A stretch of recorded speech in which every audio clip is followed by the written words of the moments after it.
I asked my family, everyone in my family, can I write a book as part of my recovery journey? Oh, yeah. Except for my older sister. She said, no way, because we had a lot of stuff with each other. So she said no. So the book doesn't talk about my older sister at all, but it talks about everyone else. And so when it got published, my sister got a hold of it, my younger sister, closer to my age but younger, and she said, I cannot believe you said I was a stripper. I said, hon, you are a stripper. And she said, yeah, but I didn't think you were going to put that in a book. And I thought, what do you think I was going to write about? So it's really funny that with people, raise your hand if you know that, people dysfunctional as can be in families, and they have no idea.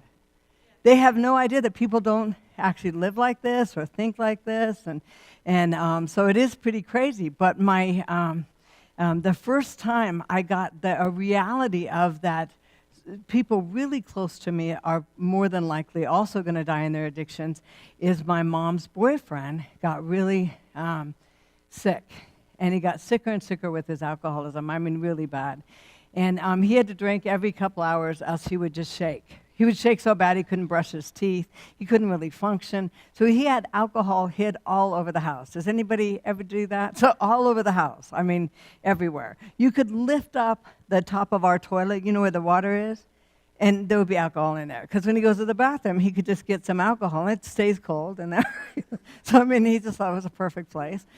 So anyhow, I get a call, and the call is that your dad, we call him my dad, he's been in my life since I was 4, and so your dad is in the hospital, and I don't know if he's going to make it. And for one, to go in the hospital in our family is a big deal, because even my younger sister called me one time, and she said, you're going to hate me. And I said, you know, she must do something huge for me to hate her. I mean, she's been an addict her whole life. Like, what could you possibly do that's different than what you've done, your whole life? No, you're going to hate me on this one. I said, what happened? And she said, well, you're going to hate me. I don't want to tell you. No, just tell me.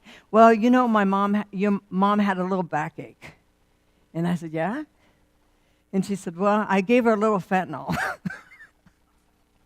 You gave Mom some fentanyl? And she's been out for 15 hours. She's not making a lot of sense. And when she does get up, we have to have one person on each side of her. So did you take her to the emergency room? No. We don't do that. And we don't do that. You have to be pretty much dead before somebody would call, especially if it's drug-related, because you don't tell family business, and you don't want people to know about your addictions. And so I said, okay, how's she doing right now? Well, she's not making any sense. So I said, I'll call you right back. So I call friends from that state, because I don't live in that state anymore, and I said, she needs some Narcan or something, right? She needs something to counteract the fentanyl. And so they said, okay, so they drive all the way to my mom's house, give her that. And if you've never taken, has anybody ever been given one of those drugs where it takes the opiate receptors right off? I mean, you are well immediately, right? Or not high. I should just say not well, but high, not high. And so they gave her that, and then I'm on the phone checking up on what's happening. And so what's happening is she went from being so high and overdosed to joking around. And she tells them something, I'm not feeling very good. I think this thing that they gave me is just not good for me, and you need to call an ambulance. And I'm thinking, really? Because you're not high, the ambulance it's called. So anyhow, so they bring the EMTs out. They said we would do exactly the same thing, and her blood pressure was fine, everything was fine. And I'm on the phone listening to everything that's happening, and she said, well, the only reason we got that is they called my daughter, and my daughter overreacts about everything. And she called somebody with this Narcan stuff. And so I'm thinking that I overreact. She was out for 15 hours. So our family is they don't even think the same as normal. And when I say something, they'll say she always overreacts. So anyhow, so my dad, who now is in the hospital, and I have to raise monies to get a flight to go see him. Because even though he is alcoholic, I love him. Do you love the crazy people in your family? I love them, you know. I don't want to trade them for someone else. I don't want to not be a part of their life. They've chosen a lot throughout the years to not be a part of my life, because when you're really using a lot, it's obnoxious to be around somebody in recovery. Does that make sense? And so anyhow, I raised some money. I finally get back to LA, and it's been a while. So I mean, it took me a week or two to do that. So I get to LAX, and I get a rental-car, and I drive to my mom's house, and all I'm going to do when I drive to my mom's house is I'm going to go in and ask my mom to take me to the hospital to visit my dad. So I run in the house, and my dad is sitting in his lounge chair. And I thought, hey, what are you doing? And he's like, oh, what am I doing? What are you doing? and he's just like as happy as can be. And I said, I thought you were dying. And he said, And so what had happened, this is a story I get, and he's sitting in his lounge chair smoking some weed, watching the game, and he's got a can of beer there. And remember I told you about the chair he has? Has all his stashes in the arms of the chair. He's got 2 coffee tables on both sides of that chair that have all his paraphernalia on. He's 6'1" and about a little over 100 pounds, you know. And I mean, he is just been an addict for a long time. And so he says, well, he likes to barbecue. So he'll smoke some weed and then go out and barbecue. And he likes to do that. But one time he did that, smoked some weed, went out to barbecue, he'd been drinking, and he fell down, hit his head on the cement, and knocked himself out, right? So he comes to, and he says, well, maybe I'm too high to barbecue, because he's really smart like that. So he goes to bed, right? So he goes to bed, and nobody has seen him every 2 hours. Right? And everybody's used to seeing him, like, you know, getting up and doing whatever, and nobody's seen him. So finally, my mom goes in to the room, and he's just laying there, looks dead. So she's like, are you dead? I knew that one day I would walk in and you would be dead. She lifts up his arm, falls like a rag doll, and she's like, so angry. No. My sister comes in, the meth addict, and she's like, what is wrong with him? Is he dead? You know? And so about 4 hours later, they call an ambulance. So I wanted to say, why wait 4 hours? But you can't say that in my family. It's like, well, what do you want us to do? And like, they don't want to just call someone and take them. And so anyhow, he said, but his story was a little different.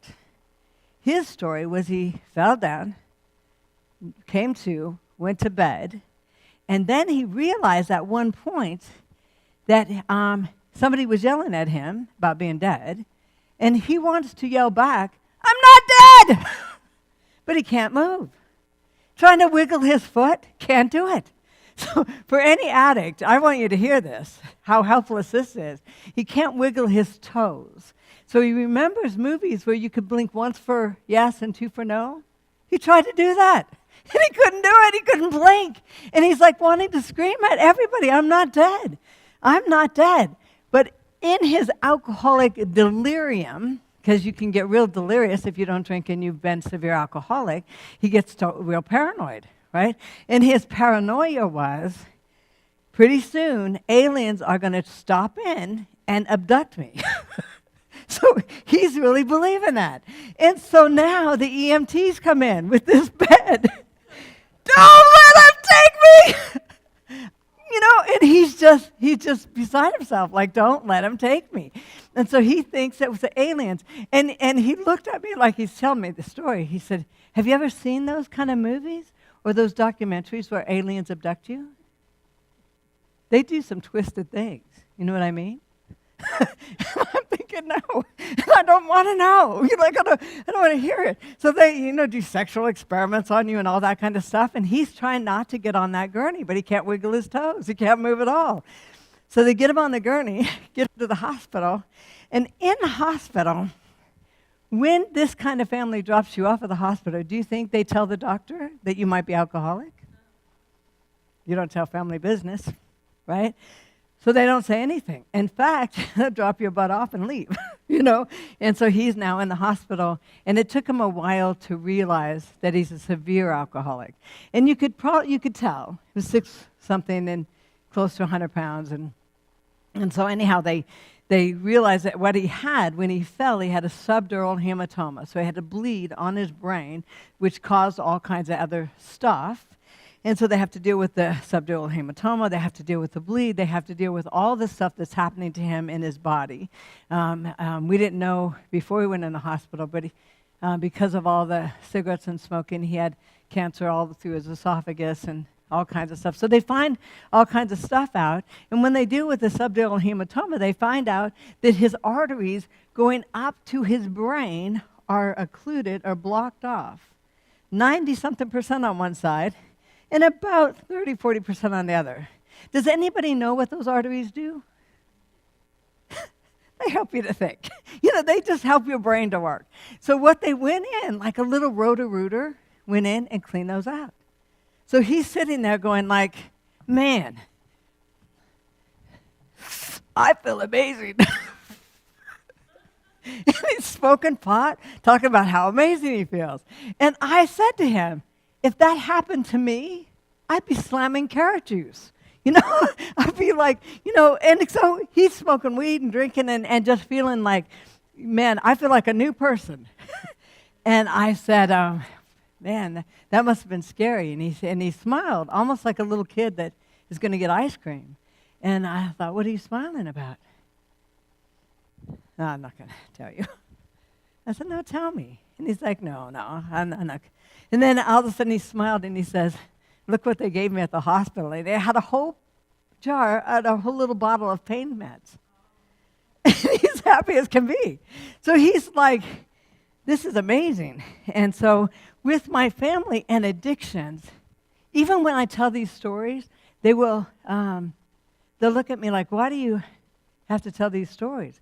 Because some people understand them totally if they've been into addictions, and some people don't understand the significant thing of pulling out from all of those, right? So that's my dad. Right after that, my sister goes to the hospital. I get back home. My dad is apparently now fine. And I get back home and they call me, and now my sister's in the hospital. And I go down there and she's on life support. You know, the IRS is after her. She's had 3 DUIs in a row. She is too old to dance. And so she took an overdose and it blew a hole in her stomach, which filled up with acids, and those acids filled up her lungs. So she can't breathe, and she will not breathe on her own probably ever again, they said. And going in and seeing all that and watching that whole thing, being on life support, praying for her. And I told you last night, we prayed for her, we anointed her. She came out of that, literally is now off oxygen and still drinking and vaping, right? And so for addictions are horribly crazy to understand, and they draw you in and hold you forever. I mean, for the longest time. So I'm going to do this whole thing on neurochemistry and addiction. And the reason I'm going to do that is for some people, raise your hand if you don't know what it feels like to be that addicted. Because a lot of people will say, I don't know. Not that I've been perfect, but I don't know what that feels like. And so we're going to talk a little bit about that so that you understand when you reach out to somebody what that means. And for people that have been addicted, I want you to understand your little brain and how important their little brain is. So I've got 2 things. Do I have a clicker?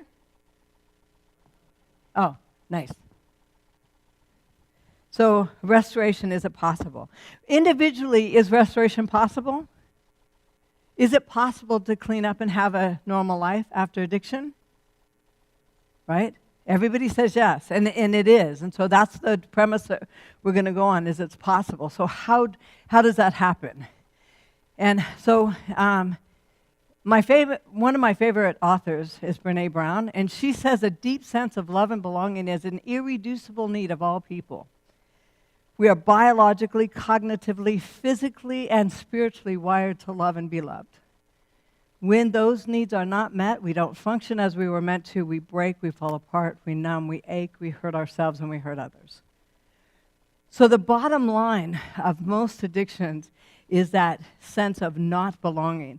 And with addictions, raise your hand if you understand that addiction will isolate you more and more from the people you love, right? So you start out maybe partying, this is better, this is more fun, but after a while you get more and more isolated, especially if you're drinking hardcore, if you're using a lot.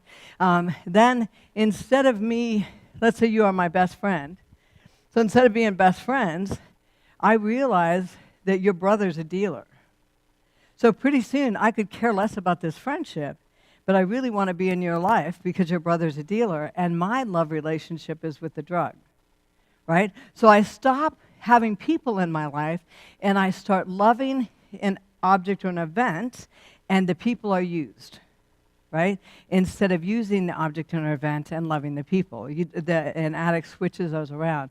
And so when I start feeling less and less like I belong, it's more and more I'm going to fall into addictions. And all the research is showing right now that a deep sense of love and belonging is an irreducible need of all people. So if you're going to do a program at all, if you're going to help somebody in an addictive culture, an addictive family, or an addiction themselves, you're going to have to provide programs that give a sense of belonging. And so we're going to talk tomorrow about a friendship program that they will run in this church. And friendship and connection will bring healing more than any kind of education will. You can educate someone like crazy on drugs and alcohol. Raise your hand if you know, what do cigarettes do to your body? Vasoconstrictors. One, are you a nurse? That sounds like a very nurse statement. It's true, though. Lung cancer, esophageal cancers, all that kind of stuff. They constrict veins, which then causes all kinds of problems throughout your body. What does alcohol do? What's the main organ that alcohol is going to damage? Liver? How about meth? Brain, teeth? Your body gets trashed. So when you say to educate somebody on what addiction does or what drugs do or what alcohol does, most people know. What if that's not the answer? What if the answer is connection and friendship? And so we're going to talk about that. This next one is that, this next one is recent research. And I'll just read it at first. If anybody has a question on this part of it, just ask it. So recent development in neurology and radiology and genetics show that there's a clear picture of what happens to the brain and when addiction takes hold of it. You can see it. You can see the damage. You can see what stops working and starts working. And friendship groups or connection groups literally rewire the brain, and they can see it. So it's not a theory anymore that when I laugh with you as my friend, there's some healing that happens in my brain, and there's also a part of my brain that aligns with you, and the connection is made. So it's not that I feel connected. It actually is something that happens in the brain, and they can see it. When I'm strung out, when I get lost in addiction, I cannot do that anymore. I'm not in my frontal lobes. I'm not going to connect. Like you and I connected a lot. I actually love you. I think you're going to be really easy to work with and nice to work with. But if I'm in my addiction, I can't get to that part of my brain that will connect with you, right? And that's biologically, that's something that they can actually see. And so when somebody talks about when we get into recovery, I became an Adventist for a number of reasons. But one of the things, and I'm not trying to say be an Adventist unless you want to, but a number of reasons is they had a health message. And I could feel myself getting well the closer I got to understanding that, right? I felt like I was in hell at first, and then I felt like, well, maybe I will have a glass of water. Maybe fruits and vegetables are not going to kill me, but I had to get over all that kind of stuff. And so when we talk to an addict, we first have to know that if I'm going to work with myself or addiction and recovery, I'm going to have to say, first of all, I have to connect with someone. And I couldn't do that really well because I was socially underdeveloped. And so when I said to God, I don't know how to do that. I don't know how to connect. I'm a mess. And he said, take a knitting class. And I thought, what? It was so crazy. Take a knitting class. And so I called up Michael's or Hobby Lobby, any of those places, and I found a knitting class. And the only thing I was supposed to do is learn how to knit and watch people communicate and connect. And I would heal that way. And so, I did. I never really learned to knit, but I did learn how to connect more. So it's like, so connection, if I'm going to do recovery, I'm going to have to connect. 12 steps, before the 12-step groups happened in 1935, nobody had any faith that anybody could recover. They just didn't believe it. And when you got into an addiction where you got down the road a bit, you could die in the gutter because nobody believed you would get well. 12-step groups came in, and what they did was help people connect and belong. So when I said in a 12-step group, "Hi, my name is Cheri. I'm a heroin addict." Hi, Cheri. You would hear that right away, and you'd feel like you belong. And in that "Hi, Cheri," people healed. So it wasn't even magical, it was connection. And so what they found out in the 12-step groups from 1935, because now they're all over the world on every issue, and they've kind of kicked God out of the room, which makes him less effective. But anyhow, so, and I don't mean to put down anybody that's in a 12-step group that believes God is not kicked out of the room, but when I go in and talk about Jesus, they're like, But anyhow, so it's like the 12-step program was a program that came in fruition because people needed to connect and they needed to heal. And they knew that when someone connected in a 12-step setting, they got well.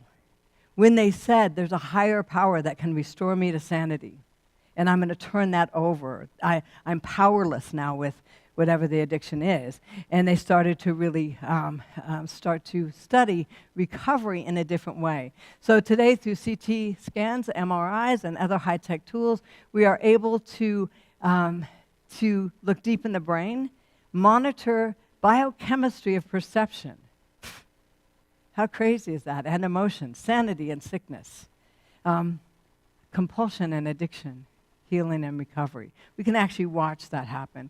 And for some reason, I got into nursing when I went back to school, and for some reason that fascinated me because most recovery programs will not teach good brain health. They'll teach how to take care of your liver, how to take care of your heart, right? But not a lot of people say, take care of your brain because your brain is important, and how do you do that? And so we're going to look at a little bit on that today. This is a picture of my brain. No, it's really not. But that's a healthy brain. And most of us don't have this beautiful, healthy brain that lights up everywhere. I mean, when we think, it lights up. When we play music, it's the only time the brain lights up on the right and left hemisphere. Both parts of the brain light up.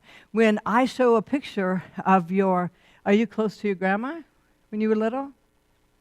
Okay, when I show a picture of your grandma, your brain would light up differently if I showed a picture of somebody that has robbed you or been cruel to you. Different parts of your brain actually light up. They can see different parts of your brain light up. Is it a good thing? Is it a not good thing? Am I seeing something? Am I afraid? All that stuff is the brain actually changes.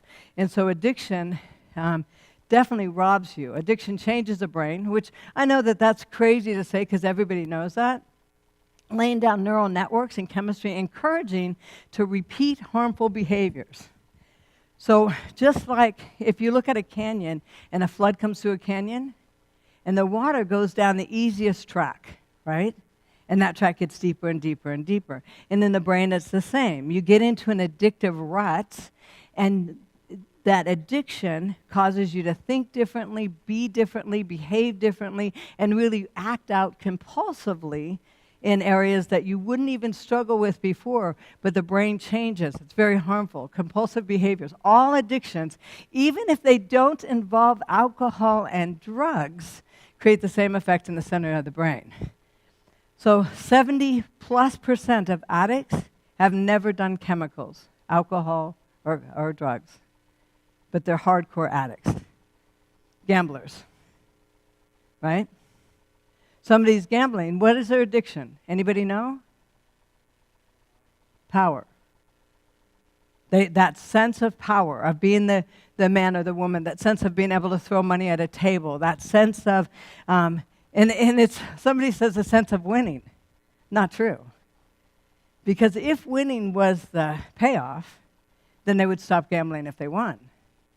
But it's the whole thing that happens around the win. It's the excitement of the room, the lights, the sounds, all of that stuff. It's pulling your roll of money out, because usually they don't walk in with a credit card.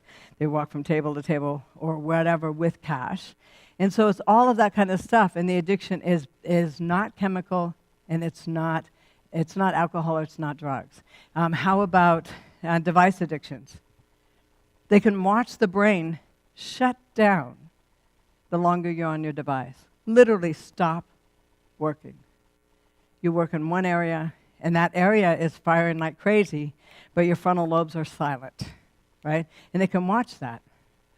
France has passed laws that you can't sell programs that you've created for anybody that's 6 years old or under, because they cannot recoup the damage done to their brain if they get online too early.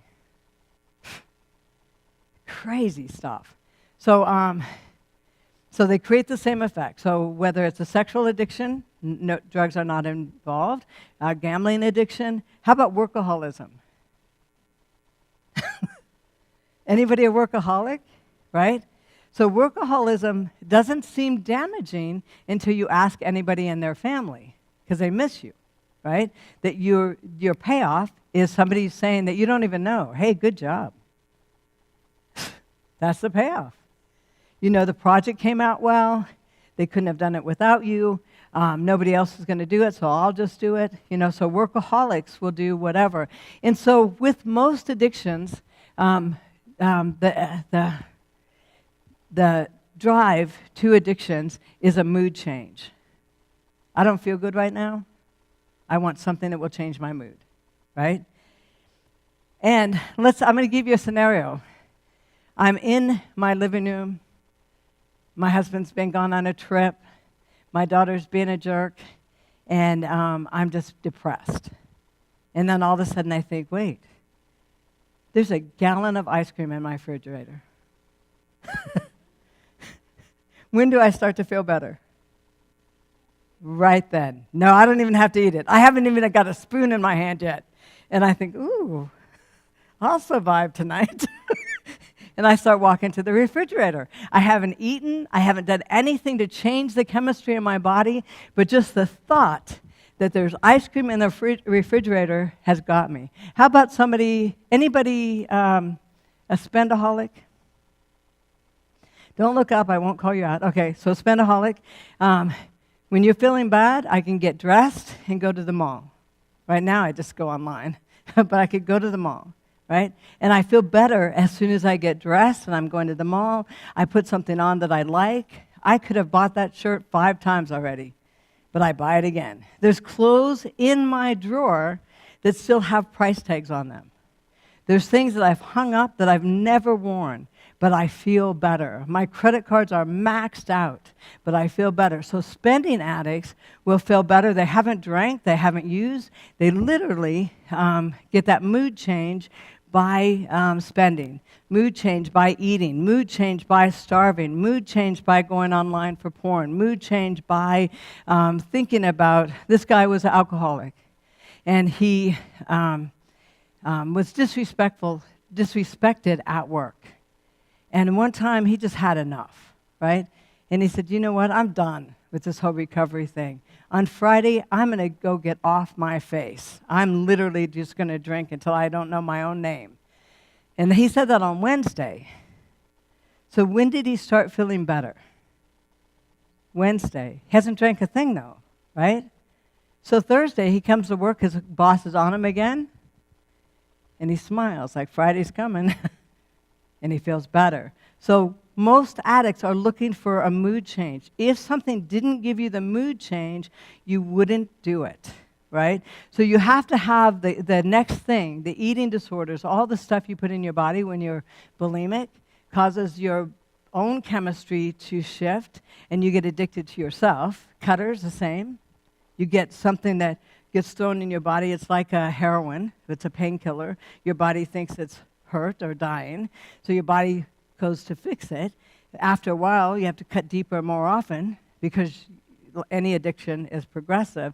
But the mood change is what we're after. A mood change with our workaholism, mood change, with all that kind of stuff. And so I'm going to just give you an analogy about that. Is how many cancers do you think there are? Ton. So name some.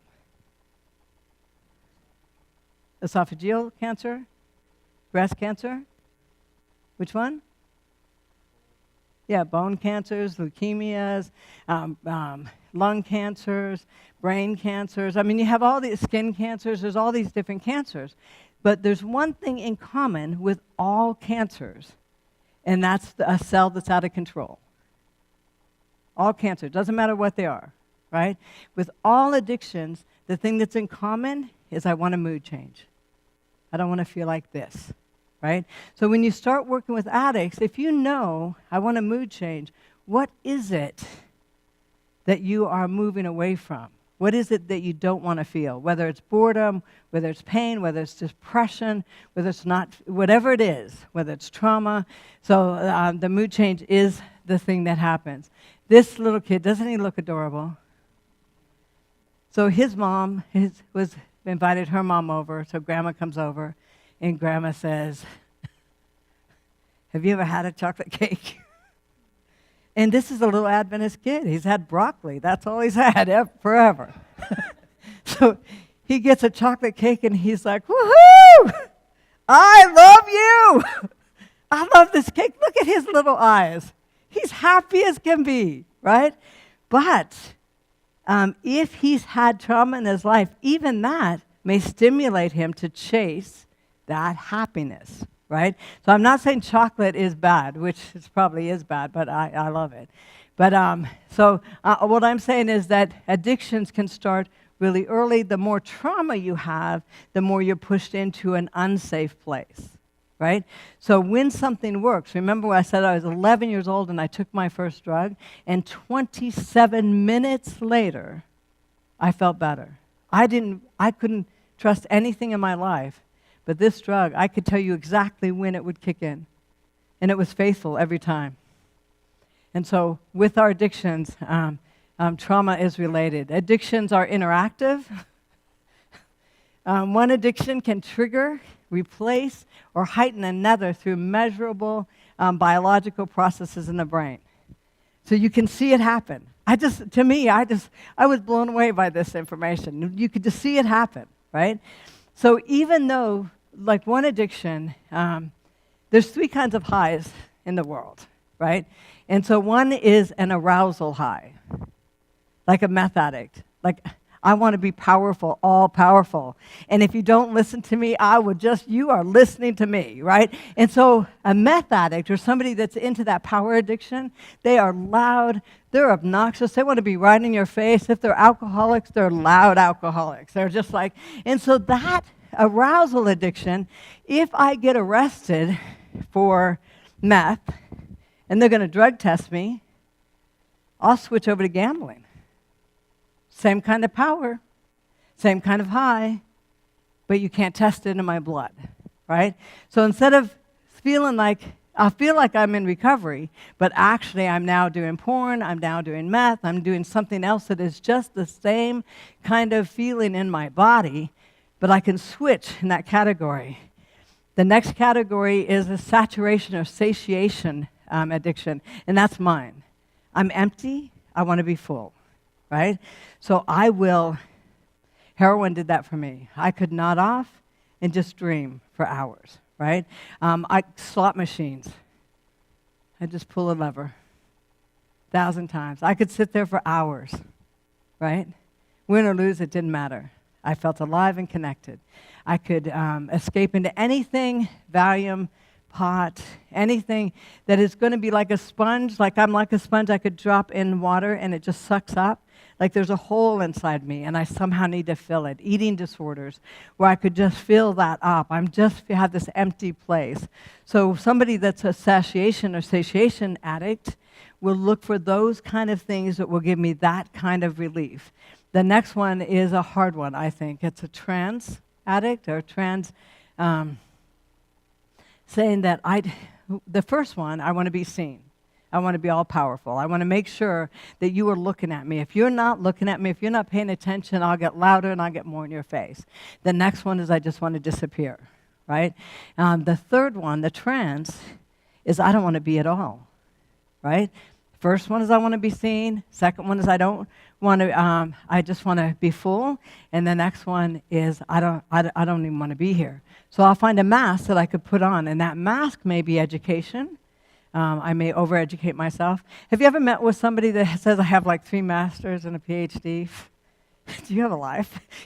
And I do want to respect that, but it's like that person is overeducated, and they've got mask after mask. They're a pastor, they're a teacher, they're a professor, they're a whatever, or you would just, like, if I'm hanging out with you, I'll put a mask on, somebody that you want to see in me, right? Right? Pretending. And I may not even know I pretend, but if I go over here, different mask. If I go over here, different mask. And I've worked with people that I said, you know what? Man, just be yourself. And they just start sobbing. I don't know who that is. I don't know how to do that.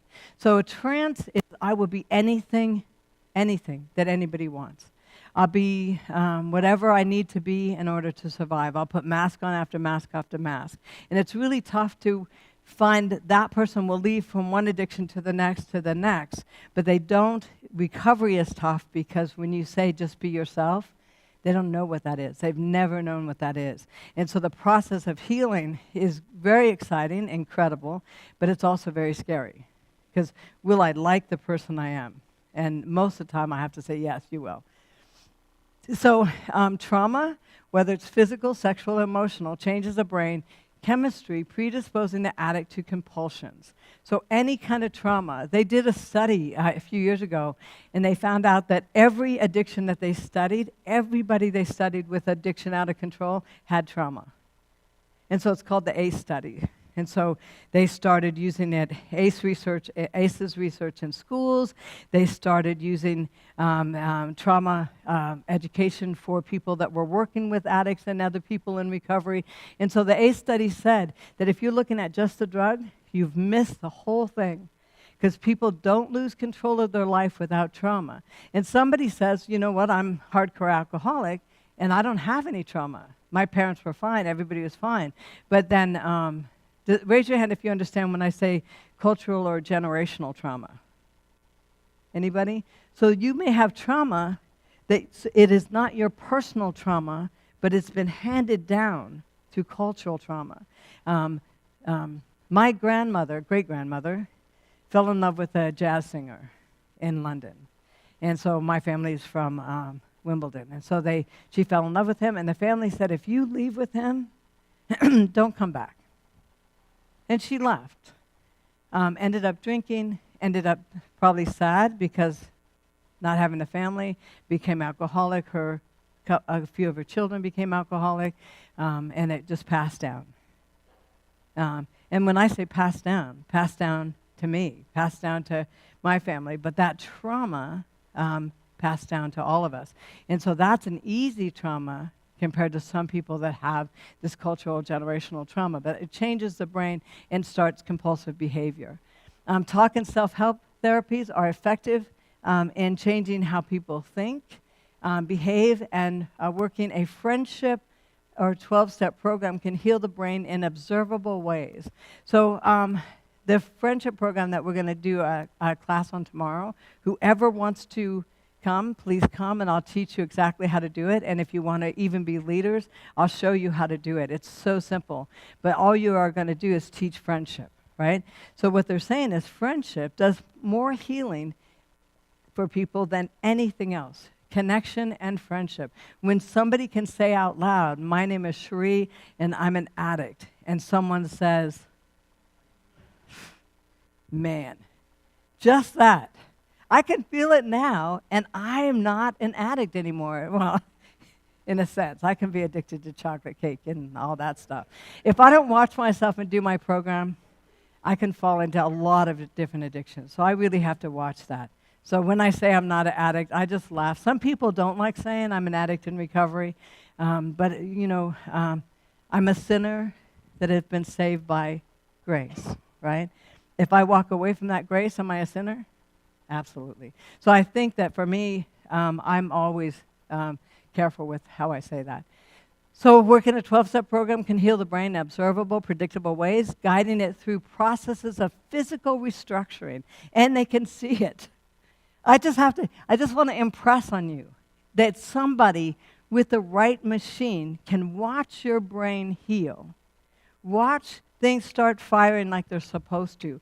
Watch as you get in your frontal lobe. Because what happens when you're not in your frontal lobe, where you make decisions, you are making decisions with the base of your brain, which says, I want what I want when I want it, right? Frontal lobe does higher reasoning. But when you're not in your frontal lobe, you will feel like, I have no control over this addiction.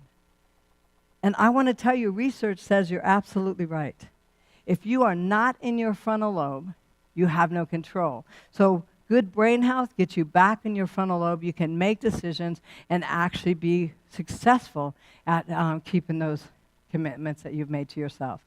Then they've watched that happen. The process appears to build and deepen new neural pathways, which in turn create new patterns of thinking and acting. So if, let's say, imagine the Grand Canyon again, or the canyon, and water's coming down, and it's building this canyon deeper and deeper and deeper. And someone, let's say a rock slide happens, and stops that flow. What happens over time? The water literally finds another way and starts another canyon.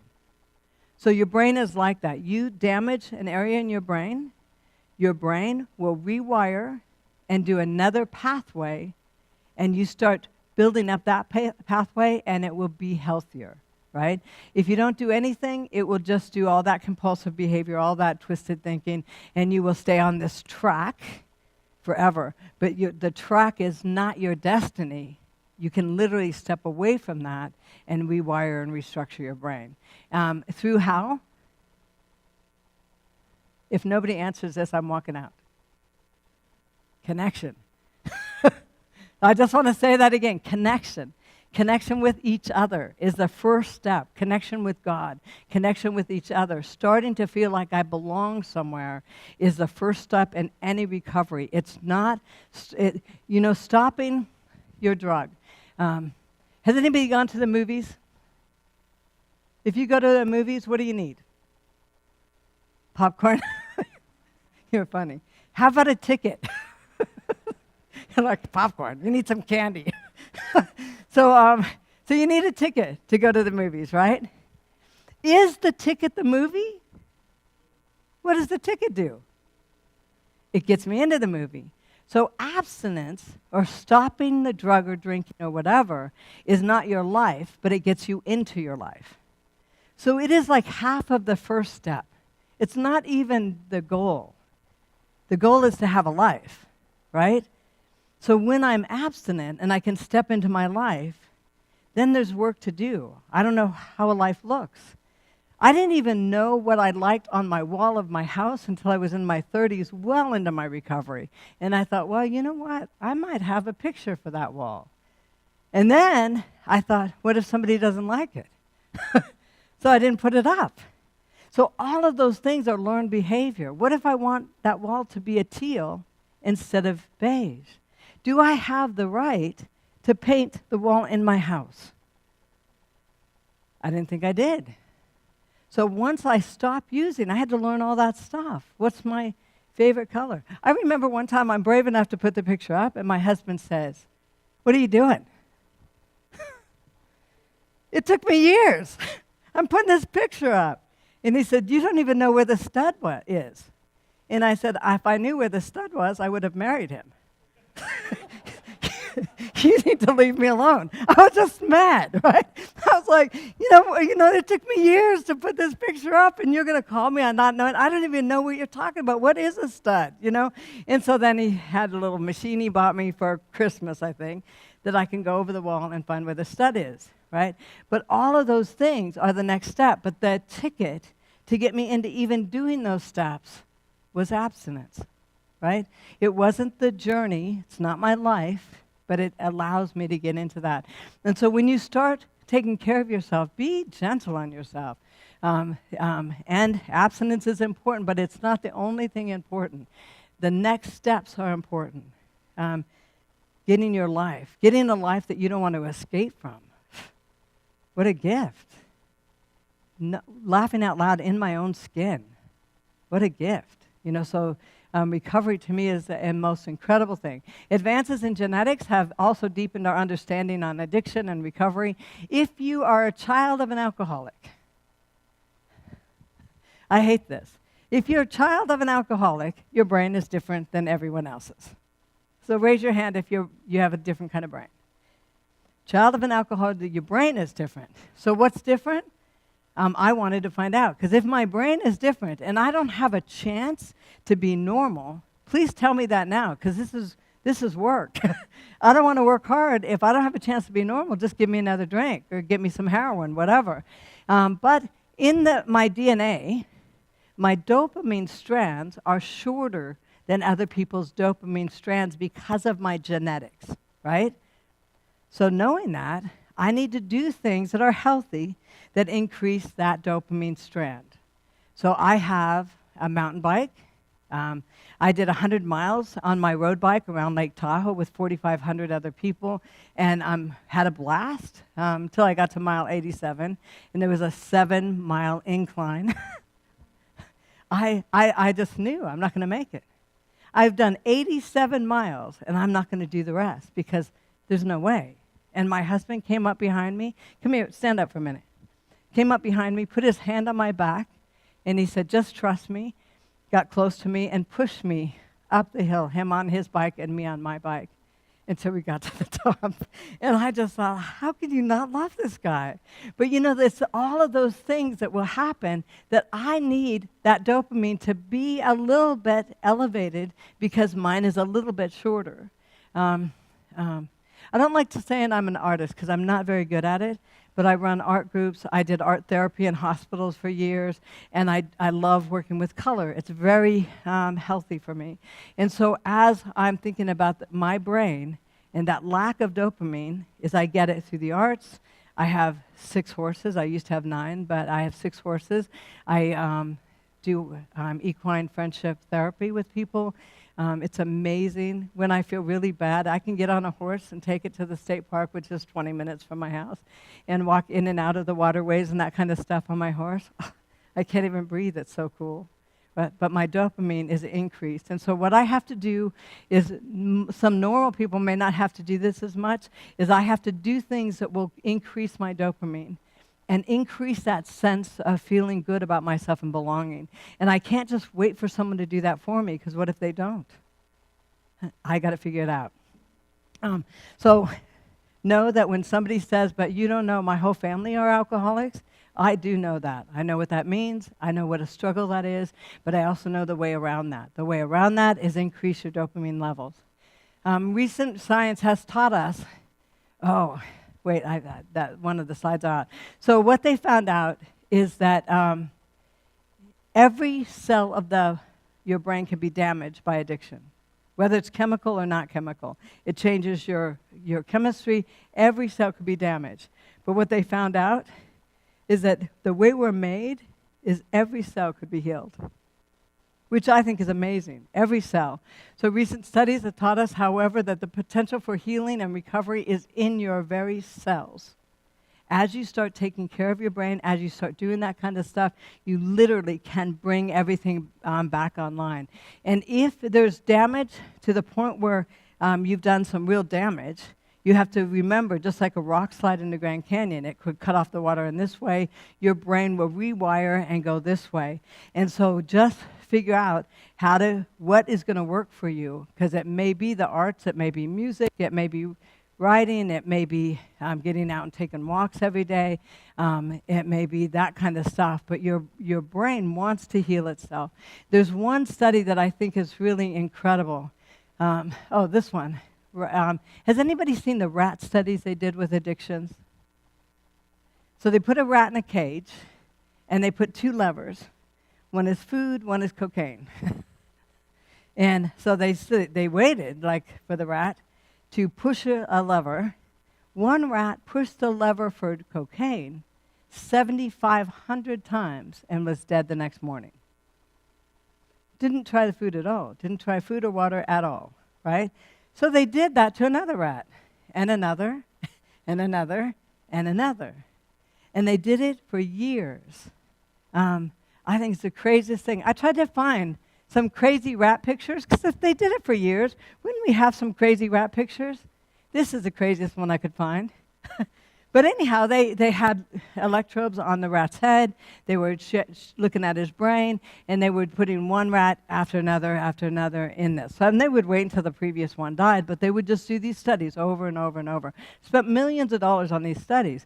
And then someone said, hey, I wonder if you take that same rat and put it in a cage, so now he's addicted to Coke, but put it in a cage with highly sexualized female rats, and do you think it would get a sexual addiction?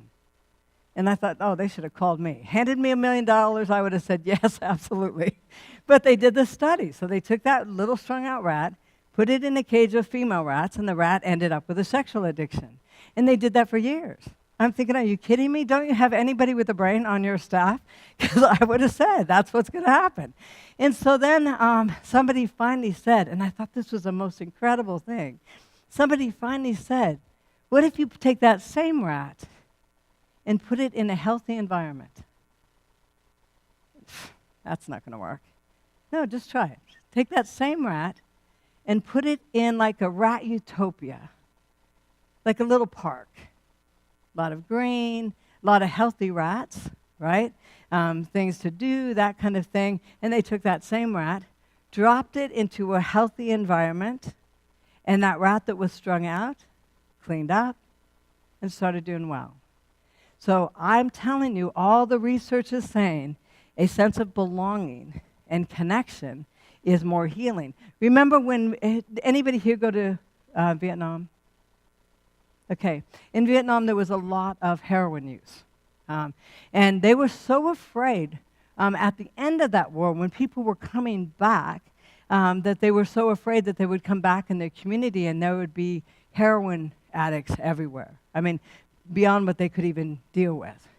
But when they came back and went back into their environment with their friends, most of those people that were using heroin in Vietnam stopped.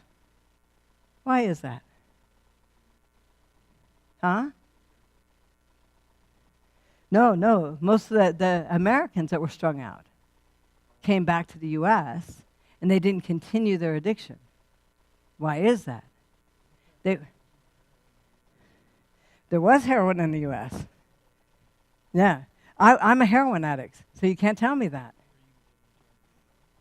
I'm 1,000 years old, so yes. Yes. I was born in 55, strung out by 11. So I would say yes.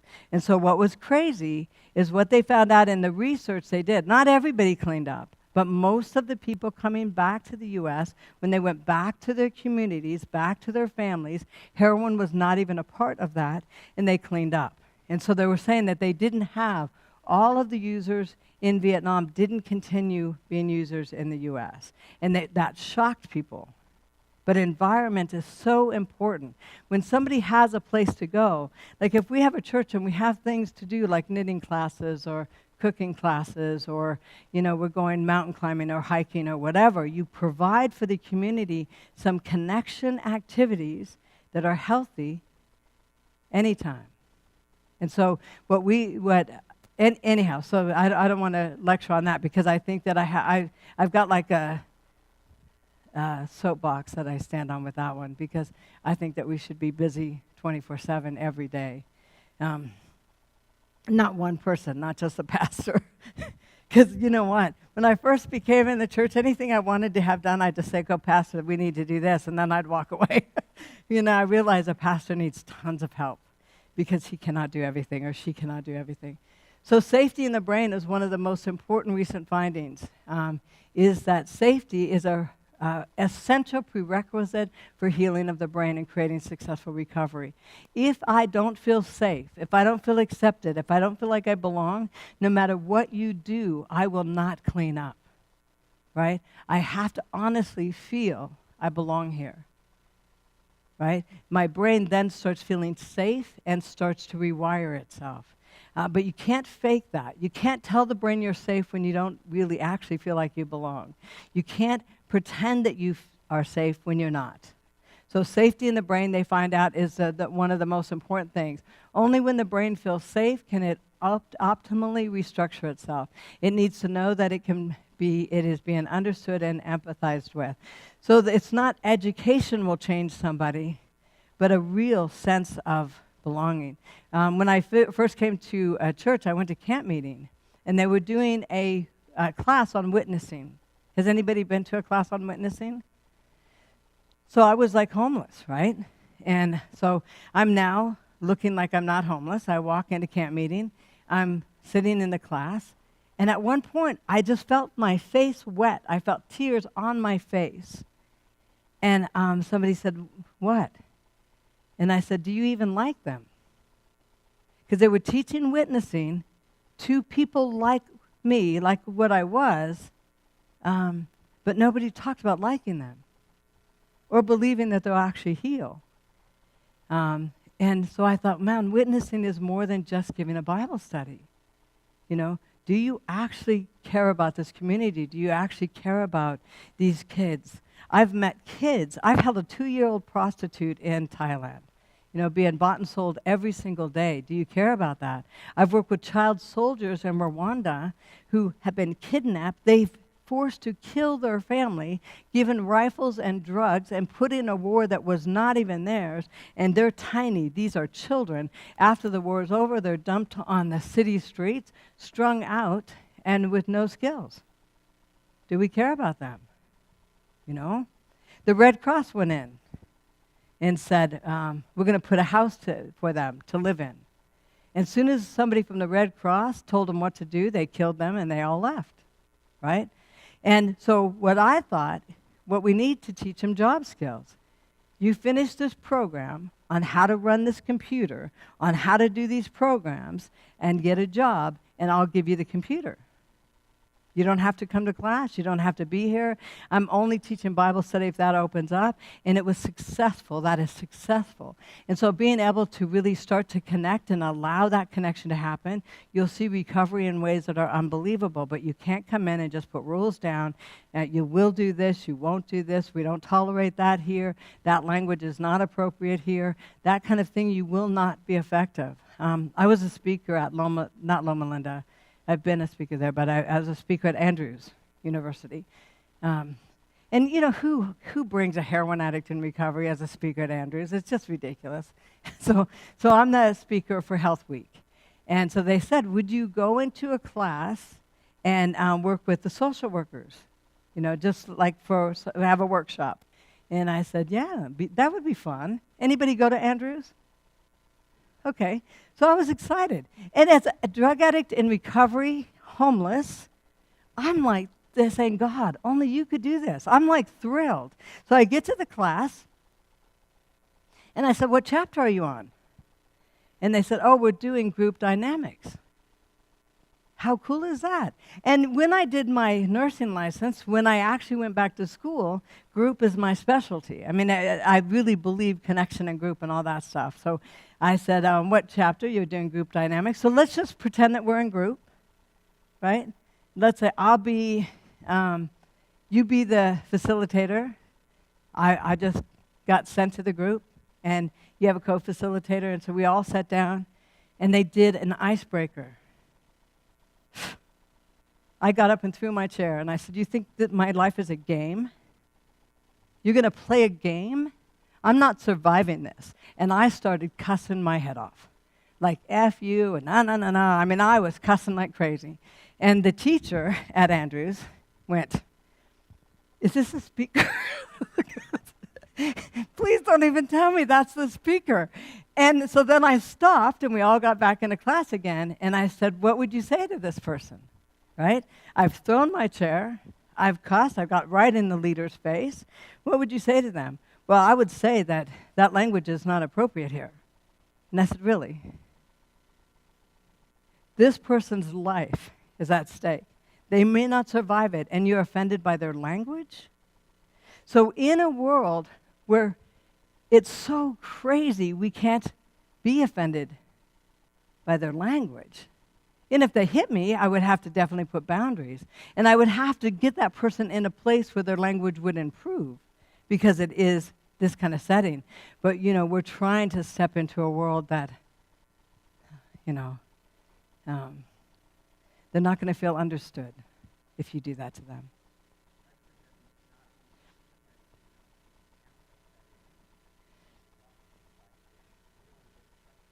Yeah. That is such an important point. So being able to walk alongside of somebody without being sucked into their world is important. But when we start saying, like here, is if I want to empathize with someone, if I want to hear them, if I want them to feel like they belong here, they can come here, I cannot be offended by a language that they use every day and have used every day for their whole life, right? And so I have to get over myself. And not that language is okay with me. I mean, I hope, man, you should have heard me in 1979. and I speak a lot differently now than I did when I came into recovery. And so it's like that takes a while, but being able to not be offended by that kind of stuff. And so when somebody feels like they belong and they're understood, and they're not pushed out from all of the different infractions that they do, all that kind of stuff, that's really important. So only when the brain feels safe. If I get up and I lose it because you're doing an icebreaker, and I feel offended like you're taking my situation as a game, right? I don't know what an icebreaker is. The first time I even heard that in a church, I was just like, what is that? We're just having people feel like they can talk. Well, just tell them to talk. Like, I just didn't get it. Now I get it. And I have a few icebreakers that I like, but I just, it just takes a while. So that person that's coming in has to feel like they belong, has to feel like they're not walking on eggshells. They're not trying to figure out how to behave and how to do all that kind of stuff. You're going to be more successful. And I don't have to like the language, but I can't lose the person because of the language. Do you know what I mean? I just can't do it. I had a little 6-year-old come up and cuss me out one time. And I was going in to do some ministry at a trailer park with a bunch of meth addicts. And this little gang of 5- and 6-year-olds came up, and just one boy just cussed me out. And I thought, how old are you? And he said 6. And I was like, what is this about? I just came to meet your mom, and he just cussed me out again.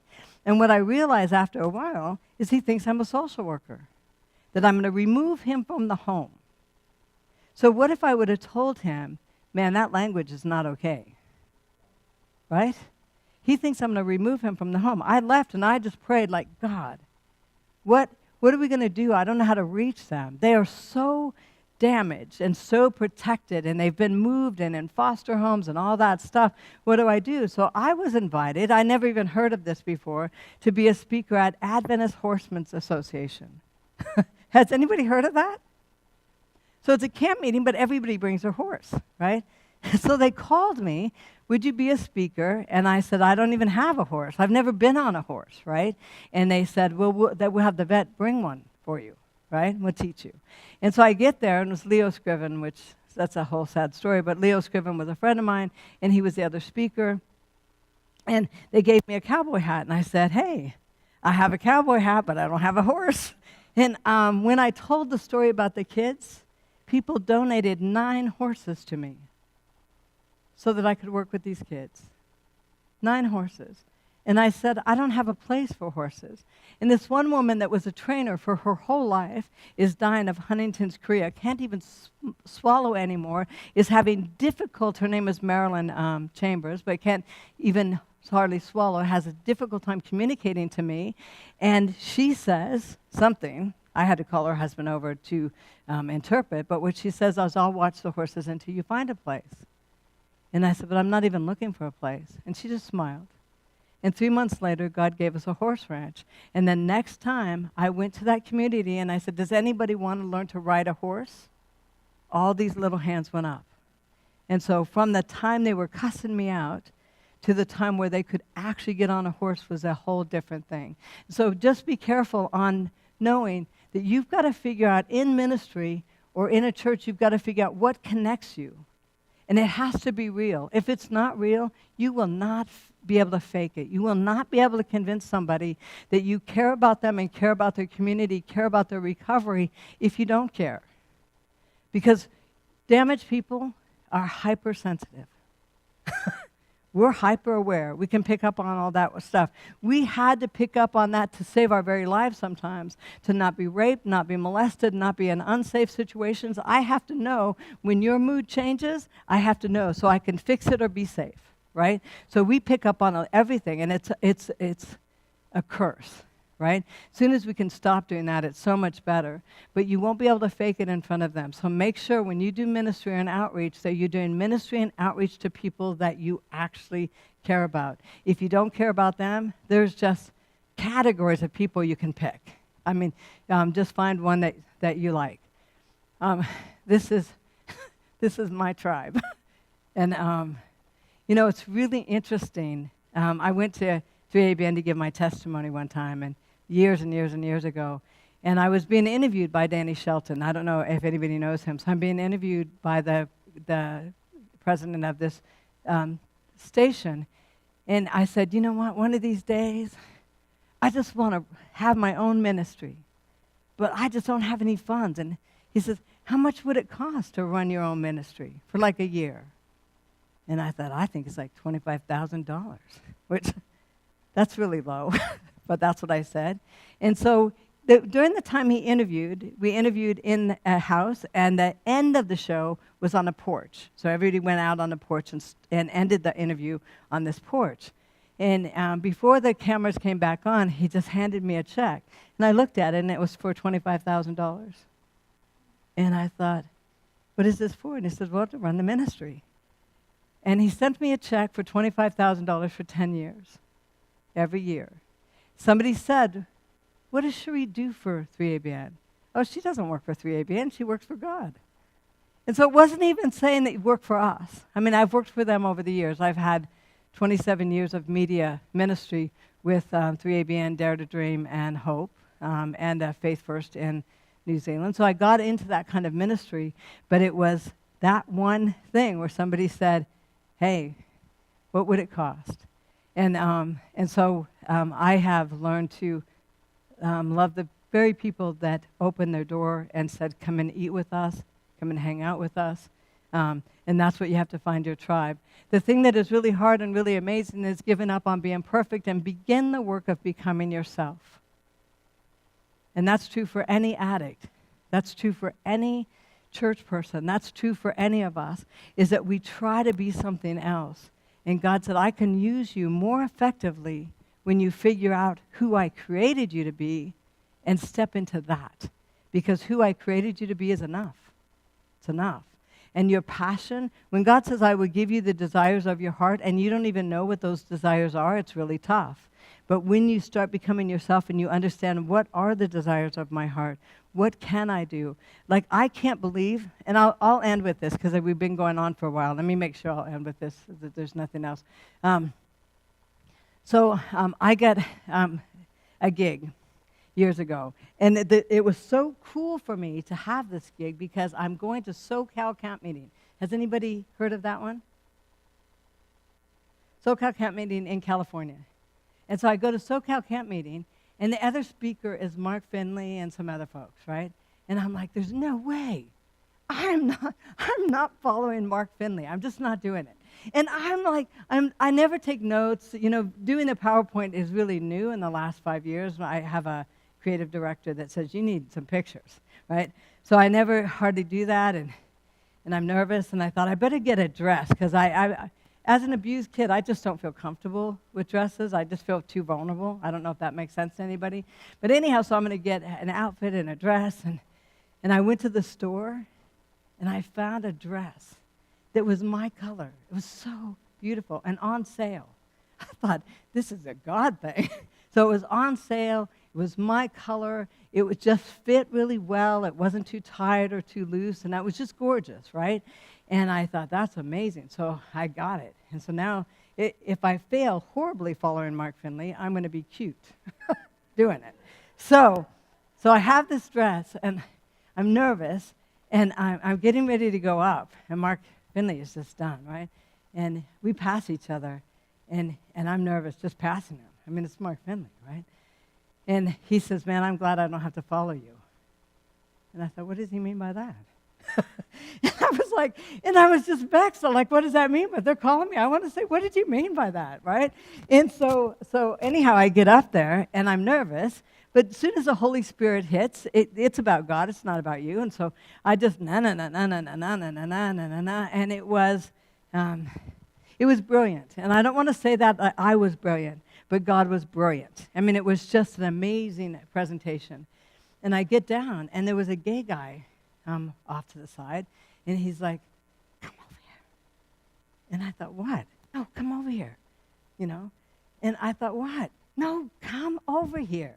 And so I walk over, and he says, do you realize that your dress is totally see-through? I thought, do I? Totally? And he said, totally. I said, I didn't realize that. And so then I'm thinking, that's so crazy. And he said, not the whole time, just whenever you pass in front of a light. And I'm looking at the stage, it's all lit up. I'm thinking, what are you talking about? So I call the women's ministry leader. Come over here for a minute. And she's looking at me, and I said, I need a slip. And she's, hello. Of course you do. And so now she's off trying to find me a slip, right? Because I have another presentation. So she's trying to find a slip. I go back to my room, and I'm mad at God. Like, God, you could have got me a slip. I got this outfit on sale. It's the right color. You could have said, hey, this outfit is see-through. You need a slip. And so, but he didn't. So now I'm mad at him. And I hear him say, aren't you glad that the robe of righteousness is not see-through? And I thought, oh, I am. And I just sat there and pondered that we are covered with the robe of righteousness, the righteousness of Christ. We should not be afraid of anything. The enemy himself has to back away when you walk in the room. I do prison ministries all over the place. I work with gang members. I do all that kind of stuff. I work in the church.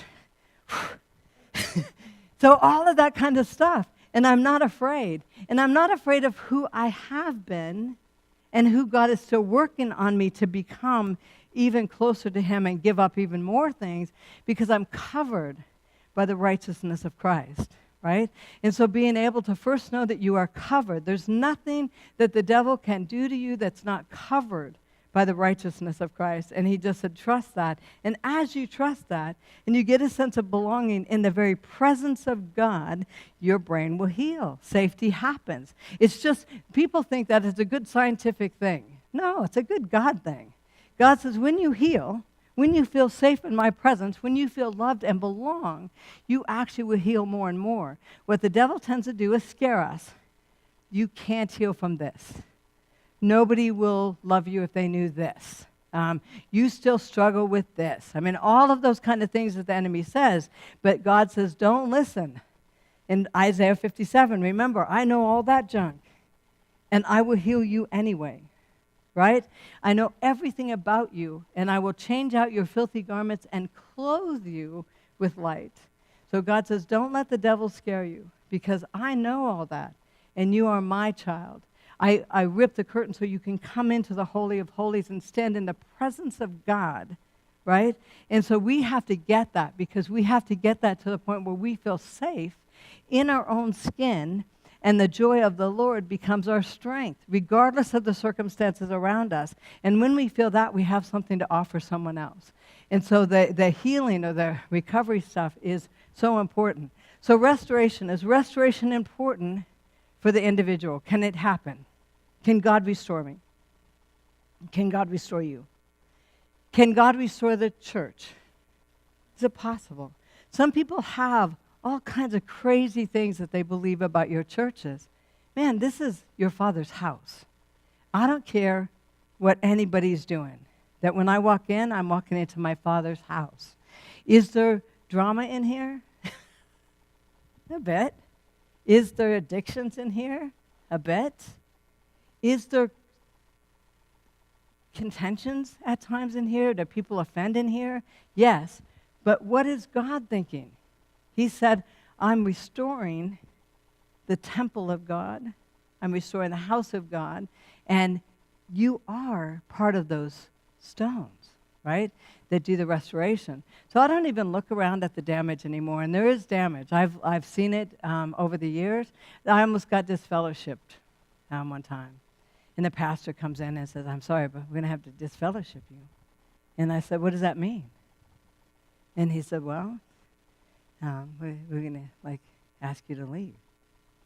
And I said, really? Because you didn't ask me to come! I'm like, well, in this space, you did not invite me. God invited me, And he said, well, we think you're a Ford follower. And I said, I don't even have a Ford. And if that's a problem, and I didn't realize there was a time in history where there was a guy named Ford, Desmond, that people were angry about what he taught. But his wife was a health nut, and she knew I was a damaged, homeless person that walked into the church. So she had me over her house almost every day teaching me stuff. And because I was so damaged, whenever she invited me over, I wanted to sit on her lap. I was so needy, I wanted to say, you know what, thank you so much, I'm free.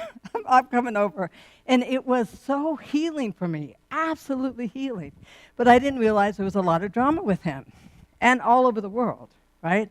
And he never taught me anything about the Bible. He taught me to feel comfortable in his house. His wife taught me why you eat better, why you start drinking water instead of sodas. Why is all of that important, and what does that do to your body? And I almost got kicked out of the church for that. So when I say, does the church misbehave at times? Absolutely, because we're all men and women, right? But is this your Father's house? And when someone misbehaves in the family, talk to them. See if you can say something. Some people are like, I'm not talking to them because, we'll talk to them because we have to talk to each other. I will grab you by the throat. I'm not afraid to. You have witness. But, so it's like, even with all of that stuff, we are the body of Christ, right? And being able to say is, I'm wanting to heal. I want good brain health.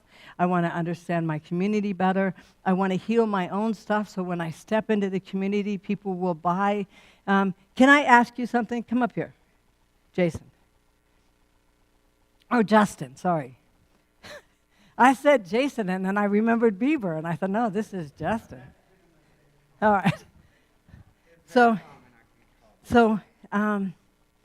do you trust me because I'm so wise, or because you believe I've been where I said I've been? I believe what you have been through and everything that you have spoken is true coming from the heart. Does it matter It does to you? Yes, it does. Why? Because I've seen a lot of people in that situation Yeah. growing up, and I know the struggle. Yeah. I believe that people have been in serious situations. Yeah. I'm blessed that I've been where I have been, growing up in the wrong areas and just coming to that situation. So why did you come back every meeting? Because I believe that what you are speaking is true and God is with us. Yeah. And The next time him and I see each other, more than likely we will work together doing something. That's powerful to me. But he's not here because I could read Bible verses and know them by heart. You're here because you believe in what I'm saying is true. I want to say thank you. Bye. But so it's weird to me that you can go anywhere if what you believe you're saying is actually the truth. And you're dealing with your stuff as you go. And so know that the communities around you, the communities that you are hanging out with, and the only reason I called Justin up is because we had talked, and I knew that he's very real in who he is and is stepping into a place that's pretty intense, or it's pretty powerful as far as I believe your future. And so all of that kind of stuff is important, but he wouldn't come back to every meeting if he didn't buy the fact that that this is real. So I don't know why I wanted to say that. So restoration for the church is possible. So if you have anything that you're holding against a denomination or against a church, deal with that. Figure that out. And heal from that. Because we don't have time. We don't have time for all that. People need to come in the building and sit down, and they won't come in the building and sit down until we do our own work. Once we do our own work, people will come in the building. People will feel safe here. But if we don't do our own work, it's going to be difficult. Any questions with all of this? Yes. Yes. Yes. She found out her first, did my mom ever graduate and did she become a social worker? She found out in her first job that she didn't like kids. I could have told her that. So she didn't like kids, but she really liked working with women that were in abusive situations and that were going back to school. So she worked really well with women that were scared to death to get back into the education system and to get their life and go after their dreams after years of abuse. And so she was really good. She did well with foster parents, right? With parents that were raising foster kids. But with kids, she was not good. She's in the Mensa Society. I don't know if people know what that is, but she's very bright. She won a key to the top students from UCLA, where she went to school, got a key, academic key, and there was the top students for all 3 of the campuses in California, and she was one of the students that got the key from 3 campuses. So my mom is very bright. She is angry at God. She was taken from her home, her Christian home, with my aunt in Canada. She was taken from that. My grandma was pregnant. At that time, you can be pregnant out of wedlock. And so she went and got my mom at age 12, moved her to the United States, and my mom's life fell apart. She ended up pregnant and all that stuff. And she felt like if there was a God, that would have never happened to me. And so she is still very angry at God. But I think my uncle just died of, he lives in Florida, and he was in Florida, and he has a sailboat. And he was out sailing, and he got a flesh-eating bacteria, and he was dead within 3 days. I mean, just pretty quickly. And so I flew home to my mom, because my mom doesn't open up to anybody, and I just was afraid she was going to have to deal with this grief on her own. So I flew in, and I'm the least of the people she likes in her life. And so I just came in, and I said I knew it was going to be tough, so I came in to just clean the house and putz around. And she said, well, you don't have to clean the house. And I said, I'm just making up for every chore I didn't do as a kid. And so we had just made a joke, but I started cleaning the house. And she started making fun of my religion, which she does a lot. And I said, Mom, before you go there, I want you to know that I believe the whole thing. I believe the whole Bible. And she said, what do you mean the whole Bible? I said, the whole Bible. I believe that Jonah was swallowed by a whale. And she went, you cannot possibly believe that. She said, doesn't even sound stupid to say. And I said, before you go any further, I just want you to know you're talking to someone that believes the whole thing, right? And she wanted to make fun of me, and she said, I wish I believed anything. And I thought, man, God is working in her life, but she's so resistive of things, and she's not been loved her whole life. Her mom was an addict, her brothers, everybody has died in their alcoholism, and so, but she said, I wish I believed in anything. And I realized at that moment that it's crazy. I brought some anointing oil one time when my dad, my mom's boyfriend, eventually did die of esophageal cancer, and so we went, and I had some oil. I was going to do an anointing, but my husband came with me. He was then just became a Christian, and he wanted to pray for my dad. And so we get there, and he walks in the room with my dad, and I had the anointing oil in my hand, right? And so I'm just playing with the oil, and so I'm playing with it, and my mom finally says, excuse me, but what's in your hand? And I was afraid, because she hates Christians. I mean, she just, the worst, you can be Christian and Republican. That's way too much. But anyhow, so I had the anointing oil in my hand. She said, what's that in your hand? And I was afraid. I was like a 5-year-old again. I said, oh, it's frankincense and myrrh. Because I didn't want to say anointing oil, right? So it's frankincense and myrrh. And she said, what, do you run into some wise guys? And I thought, what does she know about wise guys? And what does she know about that story? And so all of a sudden I realized that we don't even know what each of us knows. Like, I'm assuming that she knows nothing. I'm assuming that she doesn't know the wise men brought the frankincense and myrrh to Christ when he was born, right? And she's like, what, did you run into some wise guys? And I thought, God, forgive me. I had to literally say, God, forgive me. I don't know a thing. And I don't know the end of our relationship. We are just starting to reconcile after 40 years of my recovery. And we're just starting to reconcile. And she's calling me now. She's never called me. She's calling me now, and I don't even know what to do with it. I don't know what to do. I don't know how to, like, God, what do I do? Because they want to hand me a shot glass, and I can put water in it while they have alcohol in theirs. And that doesn't work for me. But do I go anyway because they're moving towards God, or do I not go and wait a little bit longer? I mean, I really right now don't know what to do. And so if anybody wants to pray for that, pray for that. Yeah. Yeah. Yeah. But let me just tell you what my fear is I don't know if my recovery is strong enough to be with my family. Okay. So Cheri is my name. Bonnie is my mom's name. Yeah. But don't forget to pray for me. Do you hear what I'm saying? All right. Do you want to fight? An intercessory Yeah. prayer. So Bonnie is her name. And she's amazing. Amazing. So any other questions? So my mom, did I answer that at all? Yeah. Yeah. Yeah.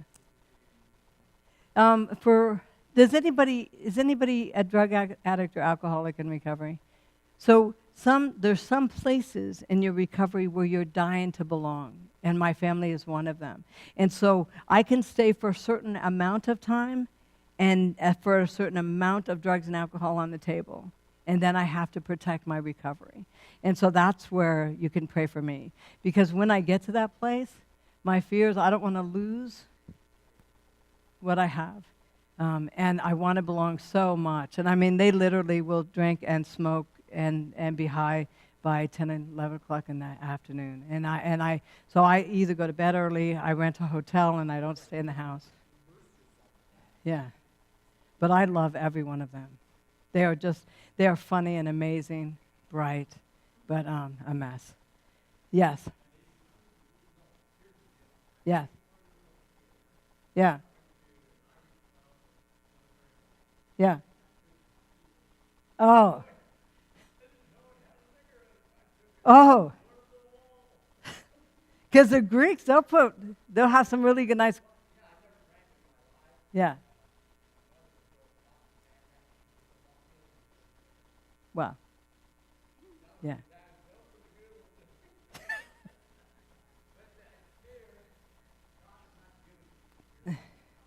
Yeah. Yeah.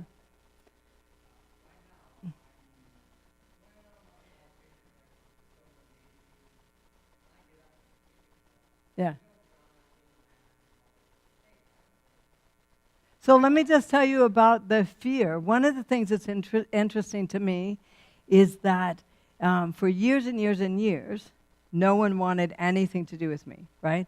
That was probably protection for me too, right? And now that that's coming around, I just have to learn how to come around with that and not be afraid. The only place I have real temptation is around my family because I want to belong. And they are hardcore. And I mean, every hour on the hour during holidays, they will slam shots. They will be wasted. They will have a blast. They will laugh. And you can be around a bunch of alcoholics, and they're having a blast, and they're not making sense at all anymore. So if you're straight, it's really tough.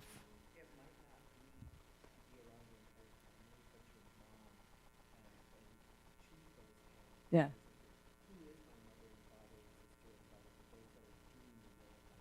Amen. Yeah. Will you be my sponsor? That's exactly the truth. And so that's where, right now, because it's coming full circle and all that, is the first time I realized that part of my fear is I don't know how to step back in a healthy way. But everybody's stepping in. My older sister has been to my house. They vacation. They said to me, they're at my house eating dinner, and they said, we really didn't think you had a house. And I'm like, what? We really didn't think you had horses. And I'm just thinking it was the funniest thing. Like, what do you say? So I am still the scapegoat. I'm still in the same place, all of that kind of stuff. And so being able to, right now, navigate, what does that look like? And I think it looks like healing, but I don't know how to navigate it yet. Yeah. Yes. I only said one thing that's important. I am leaving. All right, go ahead.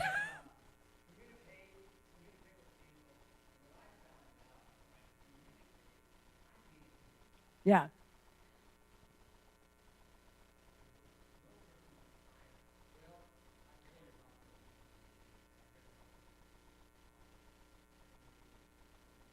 Yeah.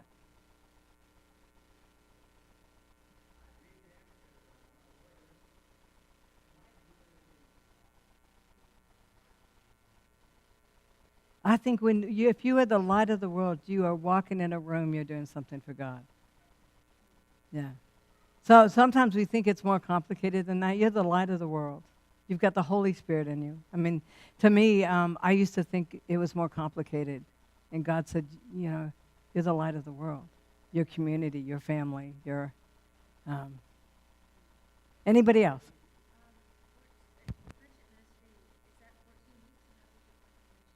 So I left the box with the pastor, and it's 14 weeks. We're going to do a training tomorrow. And literally, it's almost like you're running an AA group, but instead of focusing on alcohol and drugs, you're focusing on friendship. And you'll be talking about recovery from alcohol and drugs, but your focus is on connection. Because if all the research says connection is what brings healing, then what you want to focus on is that healing. And so somebody says, well, where do I need to be in my recovery? You just need to be, you definitely need to be clean, because it's hard for someone to trust you running a group if you're not clean, if you're still actively using or actively strung out. So the leaders and the co-facilitators, that's the only thing. If they are pastors or counselors, they sometimes get in the way, because a counselor will try to counsel, and it's not your place. God is the fixer. You are just facilitating a group. If the pastor comes in and somebody says something and he has a Bible, a verse that is perfect for that situation, he's going to want to give it. But this is not the time. Right? This is a time to learn to talk to each other and to listen to each other. And so really, all of that stuff gets in the way. When the educational stuff for the group is steps to Christ. So they're getting this foundation, right? But it's not about giving the right Bible verse. It's not about giving advice. It's not about, I hear what you're saying about anger. What I would do is, you don't do any of that. If the person cries, you don't even get a Kleenex and hand it to them, because they may have not cried ever, right? Because you said something like, I don't usually cry at all, right?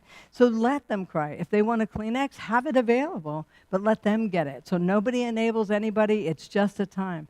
When she's done talking, you take the same question and say, what do you think, right? You don't even respond. It's not a dialogue between her and the group. Right?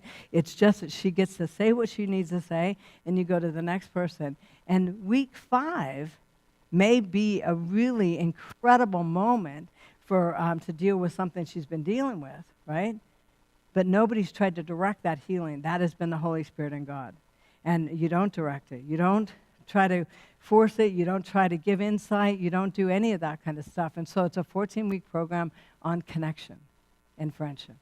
And so what I've heard from different people that have run it, and what it was made for, is that connection and friendship happens. And it changes the whole church, and definitely changes how you go out into the community. And so is anybody coming tomorrow for that training? 1, 2, nice. Yes. Justin, I would be in your group if I was here. So we have people coming. And so we're going to close it unless there's any other comments. Yes.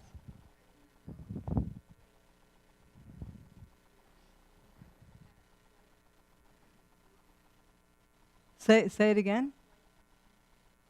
Did I? I would totally dissociate. So I'd freeze. No. I would say that what's really tough for me is sometimes there'll be because a lot of sexual damage happened. So if a perpetrator comes up, my first reaction would be, I want to be safe, right? And even though that person hasn't said, oh, I'm a perpetrator, we're hyper vigilant about that stuff. And so I'll freeze. But I then will just find out what they're talking about. And unless we're talking about their addictions, I don't even, it doesn't even get to me in the same way. But I just definitely feel it. I definitely sense it. I've had to work in prisons with all sex offenders. And so to me, sometimes walking in is really tough, because as a woman walking into a prison with all sex offenders, for one, I'm 1,000 years old, so I'm way too old for a lot of them. But when I walk in, you have to get all of that kind of stuff. And so what God said, you know what, Mother Teresa can walk in from the grave, and they're going to be fantasizing about her. So it's not about you. So I have to get over myself, that if it's somebody else's issue, I don't have to run from their issue. And if I can help in any way, I want to. So I don't freeze or run anymore. Do what? Yeah. Yes, sir.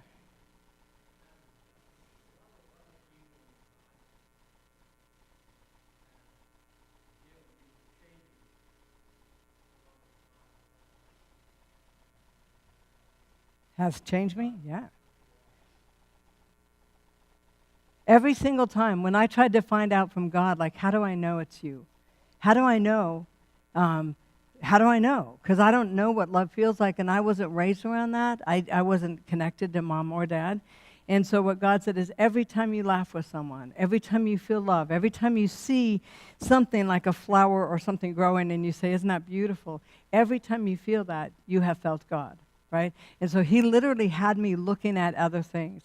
So every time I feel safe and comfortable, I have felt God. And so over the years, what I have learned is I now can recognize his voice, because I don't know about you, but when he talks to me, I don't hear a voice, right?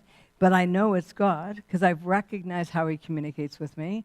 And so I think that it is amazing. The friendships I have in my life are so important to me. And I don't have thousands of friends, right?